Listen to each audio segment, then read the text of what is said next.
खुद 12,000 15,000 करोड़ के हवाई जहाज में उड़ता है ये नरेंद्र मोदी, खुद 15,000 करोड़ के जहाज में उड़ता है, लेकिन मजदूर जब वापस जा रहे थे अपने मुल्क में तो उनके लिए एक बस का इंतजाम भी नहीं कर पाए। इन चोरों को पहचान लीजिए साथियों, इस बात को हमको समझना पड़ेगा।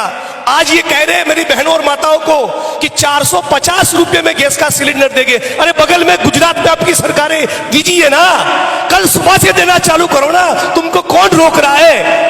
केंद्र में आपकी सरकार है, अनाउंसमेंट कर दो कि कल सुबह से भारत की तमाम बहनों और माताओं को 450 रुपए में गैस का सिलेंडर मिलेगा। चुनाव आया है तो बहनों की याद आई है, और ये बहनों के आत्मसम्मान की बात करते हैं। ये न्यूज चैनल के टीवी के डिबेट में जाके मीडिया के लोगों को ये कहते हैं कि राजस्थान के अंदर महिलाओं के ऊपर बहुत अत्याचार हुआ, गुजरात के अंदर गुजरात की 19 साल की गर्भवती बेटी उसके ऊपर सामूहिक बलात्कार हुआ। सुनिएगा, गुजरात की 19 साल की बेटी जो प्रेग्नेंट थी, जिसके पेट में बच्चा था, उसके ऊपर सामूहिक बलात्कार हुआ और उसकी आंखों के सामने उसके 12 लोगों को मार दिया और 3 साल की बेटी को भी दीवार के ऊपर पटक कर उसकी हत्या कर दी।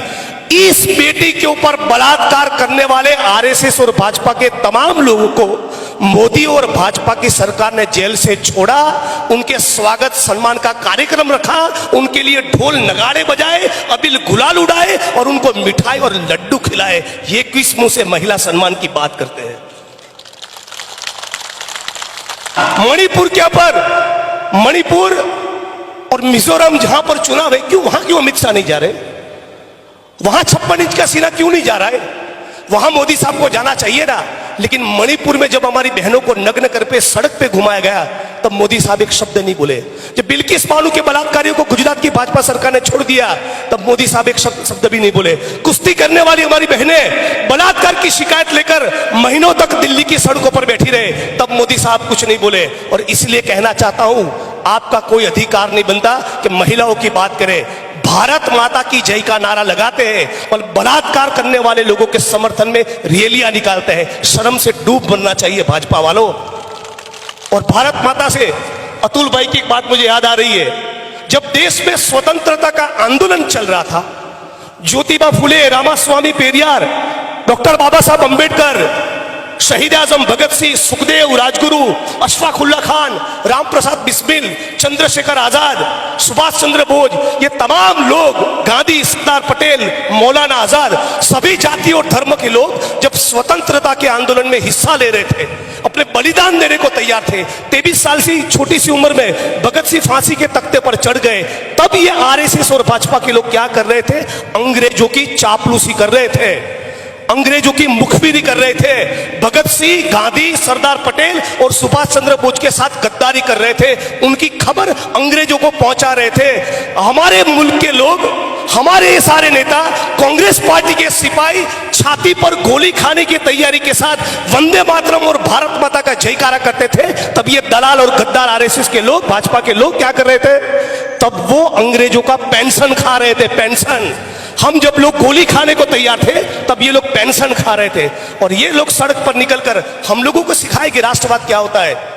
चाइना हमारी छाती पर चढ़कर बैठा है, हमारे इलाके के अंदर सड़कें बना दी, इंफ्रास्ट्रक्चर खड़ा कर दिया, गांव के गांव बसा दिए, 4600 वर्ग किलोमीटर जमीन चाइना भारत की हड़प करके बैठा है। और ये चोर बाहर जाके विदेश में ये कहता है कि चाइना ने हमारी 1 इंच जमीन नहीं ली।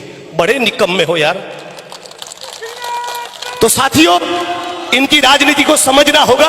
आप तमाम लोगों का चेहरे का नूर ये कहता है, फुलेरा का चुनाव तो आप जीत चुके हैं, लेकिन फिर भी आप तमाम साथियों को ये कहना चाहता हूं, ये स्वतंत्रता के आंदोलन का दूसरा अध्याय चल रहा है। ये भाजपा के लोग, मोदी, अमित शाह वगैरह भारत के संविधान को कुचलना चाहते हैं, भारत के संविधान को खत्म करना चाहते हैं। वो ओबीसी की जनगणना भी नहीं करना चाहते, न किसान करना चाहते। इन तमाम मुद्दों के ऊपर अपना ध्यान रखिएगा।